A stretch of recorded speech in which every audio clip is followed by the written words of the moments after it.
May tanong sa akin, Boss Ray, meron po akong isang loan apps, bugok na Ola. Kakatapos ko lang po magbayad, tapos nag-o-offer sila sa akin. Ayoko na umutang, pero nagulat ako, meron nag-loan ng iba nang di ko alam gamit ang account ko. Tanong lang po, dapat ko pa po ba silang bayaran? Naisip ko kasi, baka agent din mismo naglabas ng pera gamit ang account ko. Salamat po. Sana mapansin. Alright, napakagandang mensahe po nito. Pero bago ho natin sasagutin, imbitahan ko ho muna sana kayo na pakisuportahan po sana ang aking mga social media accounts sa YouTube, Facebook, and TikTok. Dito po sa video natin ngayon, alamin po natin bakit marami po ang nagsasabi na ito daw po mga bugok at abusadong online lending apps ay di umano mga illegal na sindikato. Alamin po natin kung may katotohanan po yan. Pero bago yan, disclaimer po muna. Hindi po ako abogado. Ako po'y maniningil.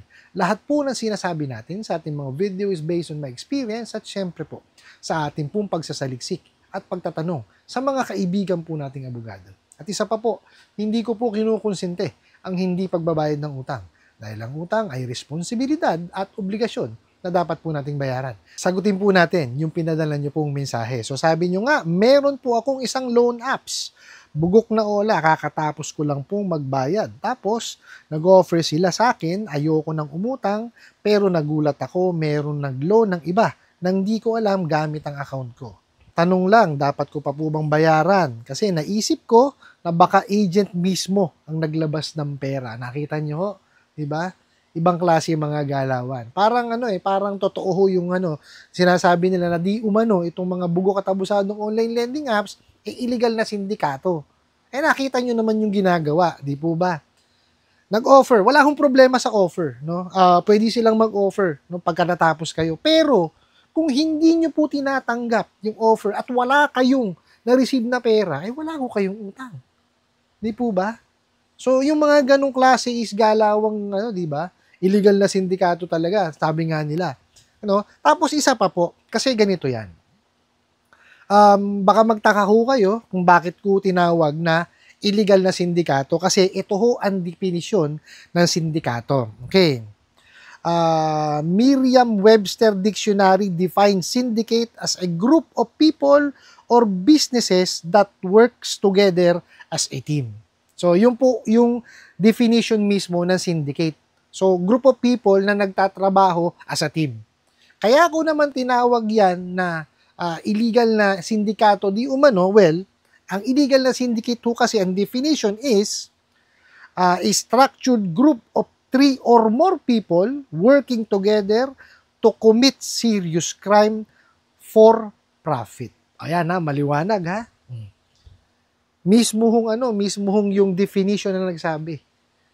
Para daw ho magka-profit. Ano ba nangyayari dyan sa mga bugok at abusadong online lending apps? Di po ba? Kasi eto lang yan. Isa pang logic. Sino po ba ang tumutulong para mapuksa yan? Di po ba ang PAOK? O ano po ibig sabihin ng PAOK? Okay? PAOK stands for Presidential Anti-Organized Crime Commission, a Philippine government body created to combat organized crime, dismantle criminal networks, and fight corruption, focusing on a large-scale illegal operations like human trafficking, especially related to POGO scam centers, and online fraud, through intelligence, investigation, and prosecution, coordinating with other agencies to ensure justice and stability. Nakita niyo po? Tama-tama, ganyan na ganyan po ang ginagawa po ng PAOK. Di po ba? May coordination po sila sa SEC, sa BSP, sa NPC, sa PNP at saka sa NBI. Di po ba? So bakit po halos tama yung sinasabi ng mga kababayan po natin na di umano daw po itong mga bugok at abusadong online lending apps ay illegal na sindikato. O di po ba? Kasi yung parehas na parehas nakita nyo. Saka tingnan nyo po sa PAOK namin po mismo nang galing na connected nga daw po sa POGO, di umano, no? So ano po ba ang POGO? Di po ba illegal? So yung illegal na pera po, anong ginagawa? Di po ba? Pauutang para mahugasan. So money laundering po. ang nangyayari. Di po ba?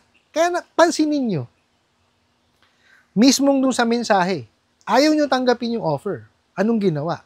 Di ba? Ginawang kayo ng utang. Mismong yung agent ang gumawa ng utang kasi wala naman kayo nakuha pera eh. Di po ba? Bakit? Kasi para lumabas po yung pera nila. Okay? At pagka bumalik yon, malinis na.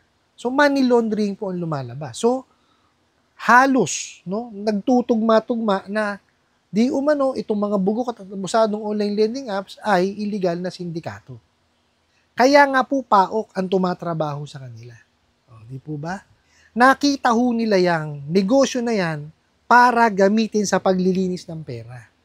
O, money laundering lamang po yan. Kaya nga ho, hindi nagpaparehistro yung mga bugok na yan eh. Kasi po, pag sila nagparehistro, ay sakop sila ng AMLAC. O, paano pa nila mahuhugasan yung pera? Di po ba? Kaya huwag niyong tatangkilikin yung mga illegal na ano na yan, na mga online lending apps na yan, yung mga fly-by-night, ako po. Hinuhugasan lamang po ang pera niyan. O, nakita nyo ginawa sa inyo. Ginawang kayo ng utang. O, sabi nyo nga, ang hinala nyo, agent. Malamang po agent nga yun. Sino pa ho ba nga nun? Kasi sila lang naman no may access sa account nyo. O, di sila lang po ang gumawa ng kalokohan na yun. Di po ba? So, kaya ho sinasabi ko sa inyo, huwag nyo ho silang tangkilikin. Bakit? Kasi ho, habang tinatangkilik nyo po yung mga bugok at abusadong online lending apps na yan, lalo na yung illegal, lang ho yan, maghahasik lang po na maghahasik ng lagim yan. Parang tinutulungan nyo pa ho silang maghugas ng pera eh. Di po ba? Kung kayo po'y manghihiram, no, at gusto nyo sa online din talaga, checkin nyo po, no, yung mga listahan po, no, dun sa online lending platform. May listahan naman po yan. Okay? Pagka po kasama sila doon sa online lending platform, definitely yan, legitimate yan. Pero, hindi ko ho sinasabi sa inyo na itong mga to ay hindi marunong mangharas or hindi mataas ang interes. Okay? Meron po dyan, napakagrabe yung mangharas at napakalaki po ng interes. Kaya po, maging po tayo, maging mapagmasid. Okay? Gawin po natin yung ating due diligence, no, na alamin po muna kung alin po ba dyan yung po pwede ninyo nahiraman na hindi kayo makakaranas ng anxiety at depression at syempre po yung hindi mataas ang interest rate. Di po ba? Kasi po, ito lamang yan eh. Kaya ho kayo nanghihiram, meron kayong kailangang tugunan. Kasi nagkulang yung ating sa kinikita sa ating hanap buhay. Okay? Ngayon, kung manghihiram ka na rin lang at doon pa sa illegal, okay, doon sa mga hindi rehistrado, nanghaharas at mataas ang interest rate, wala hong sense. Kasi para lang ho kayo kumuha ng martilyo, ipinalo nyo po sa ulo ninyo. Diba? Gumagawa lang kayo ng sakit ng ulo. Di po ba? So, doon na lamang kayo magpunta sa mga nakalista sa recorded online lending platform. Punta ho kayo sa website ni SEC. Kung ayaw nyo pong gawin yon, dyan po sa aking YouTube channel, sa description box, nandyan po yung link ng recorded online lending platform. I-click nyo lamang po siya, madadivert na kayo sa website po ni SEC, no, dun sa recorded online lending platform. Nandun naman po yung listahan. Ulitin ko po, hindi po ibig sabihin, no, pagka nakalista dun sa recorded online lending platform ay maaayos. May mga bugok din po dyan. Kaya nga sabi ko sa inyo, gawin nyo po yung inyong due diligence. Okay? Alamin nyo po mismo, magbasa ho tayo ng mga comments, no? Tingnan natin yung mga rating sa kanila. Importante po 'yan. Kung gusto niyo talagang maintindihan at malaman kung sino-sino yung mga legitimate na mga nagpapahiram at hindi gaanong nanghaharas o hindi ganong kataas ang interest rate, panoorin niyo po yung mga videos nung mga nanghihiram po sa kanila. Kagaya po ni Kajani, okay, ni Janitor, si Ate Red, sila Mami Yam, okay, tsaka po si Pat Quinto. Yan po, sila po, ginagawa nila, no, is nanghihiram po sila. Sila mismo nanghihiram. Ginagawa nilang ginipig yung kanilang sarili para maintindihan po, no, kung ano yung proseso at kung paano magpatakbo, no, yung mga ola na hinihiraman po nila. Okay? Sa kanila po kayo manood ng reviews. Kasi po sa akin, hindi ko po pwedeng gawin yan dahil ang hanap buhay ko po ay sa lending. maniningil po ako. Okay? So ano yan, hindi ko po pwedeng sabihin sa inyo yung kasi baka mamaya sabihin nila sinisiraan ko po sila kaya hindi ko po sila pinapangalanan. Okay? Paumanhin po o patawad doon sa mga manonood po na nagko-comment kung ano bang OLA yung illegal o hindi ko po pwedeng gawin yun. Okay? It's unethical on my part na gawin po yun. Doon po sa nagpadala ng katanungan nito, ang sagot po doon sa tanong ninyo, kung babayaran nyo pa, kung ako po tatanungin, hindi ko babayaran yan. Bakit? Okay? Kasi po, wala naman ho kayong napag-agrihan or hindi nyo tinanggap yung offer. At wala kayong natanggap na pera. So, ibig sabihin po, no, wala kayong utang.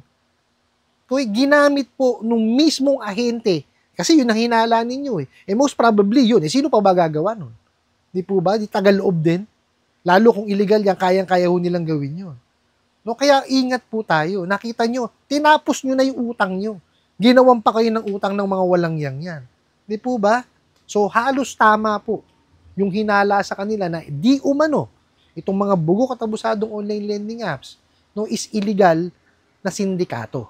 Ano po, I hope nasagot ko po itong katanungan na to at sana po'y makatulong. Maraming salamat po sa inyong walang sawang pagsuporta at panonood sa aking mga video. Maraming salamat po sa inyong pag-like, pag-share, pag-comment at pagtatanong. And kunin ko na rin po itong opportunity na to na imbitahan po sana kayo na pakisuportahan po sana ang aking mga social media accounts sa YouTube, Facebook, and TikTok. Hanggang sa muli po, yun lang.